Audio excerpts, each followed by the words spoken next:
Now we are going to study our new topic. आज हम नया टॉपिक पढ़ने जा रहे हैं अपना.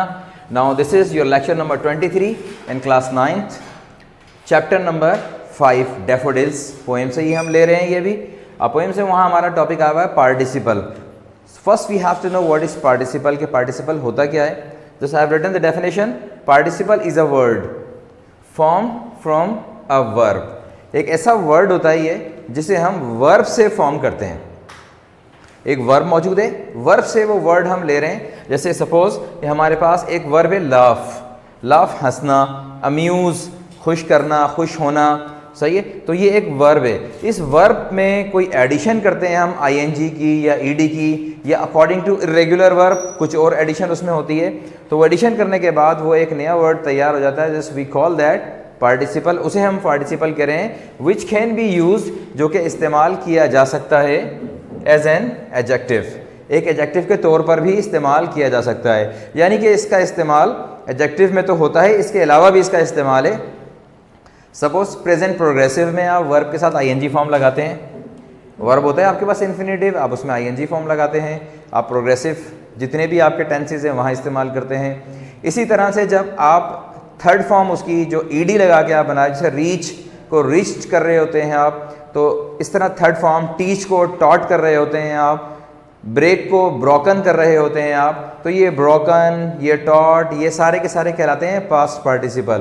तो ये परफेक्ट फॉर्म में भी इस्तेमाल हो रहे हैं और परफेक्ट फॉर्म के अलावा जहाँ इस्तेमाल हो रहे हैं. व्हाट इज़ अवर टॉपिक, जो हमारा भी टॉपिक यही है कि जो थर्ड फॉर्म के अलावा कहाँ इस्तेमाल होंगे, एज एन एडजेक्टिव भी इनको इस्तेमाल किया जा सकता है. ये पॉइंट समझने वाला है. एक वर्ब के तौर पे तो इस्तेमाल हो रहे हैं कि वर्ब के साथ आईएनजी फॉर्म लगा के हमने ये बना दिया प्रेजेंट पार्टिसिपल, या प्रोग्रेसिव में इस्तेमाल किया, या हमने ईडी उसमें लगाकर as a third form perfect में उसको इस्तेमाल किया, या हमने यहाँ पर एज एन एडजेक्टिव यहाँ इस्तेमाल किया. अब यहाँ हम एज एन एडजेक्टिव किस तरह इस्तेमाल कर रहे हैं इसको आज हम ये सीखेंगे.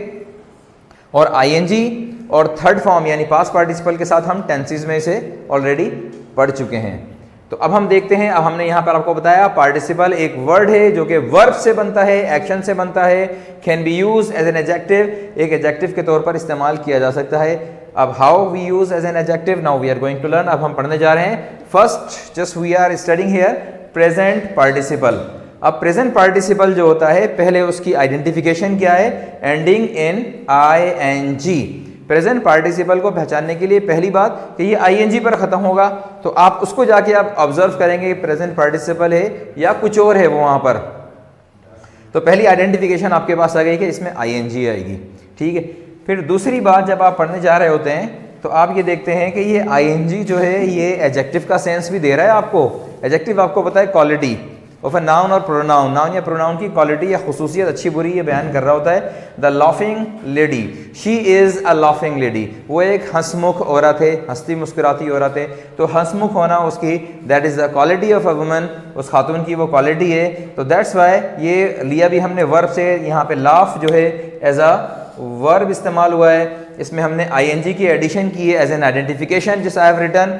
तो हमें इससे पता चल गया कि इसमें क्वालिटी भी मेंशन की जा रही है, खुसूसियत भी मेंशन की गई है और वर्ब के साथ ये बना है. तो that's why we call it present participle.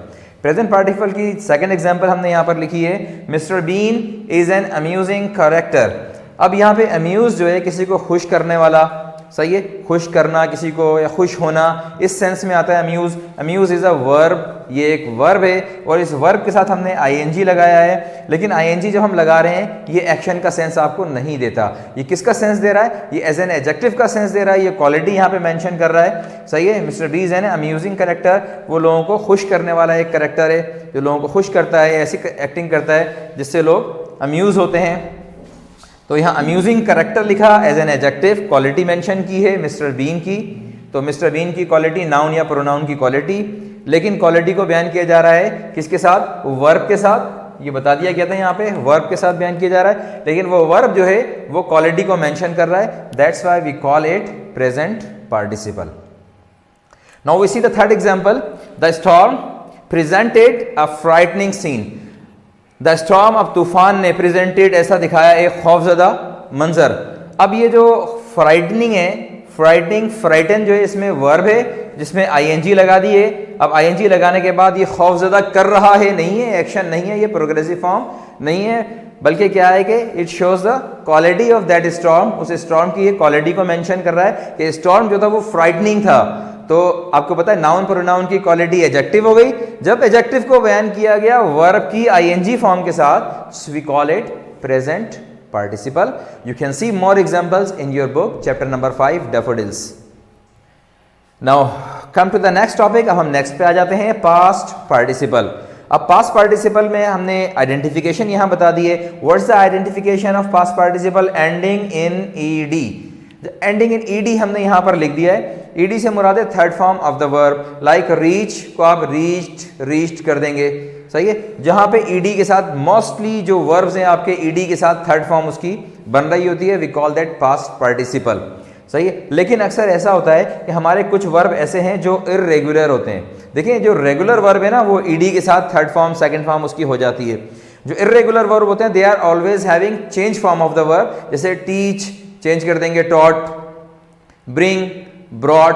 तो इस तरह से जिसमें फॉर्म चेंज हो रही होती है we call them irregular verb. तो हम रेगुलर वर्ब को देखेंगे ed के लिहाज से और इर्रेगुलर वर्ब को देखेंगे हम अकॉर्डिंग टू द रूल, जो भी उसका होगा उसी लिहाज से हम चेक करेंगे कि third form of the verb past participle है या नहीं है।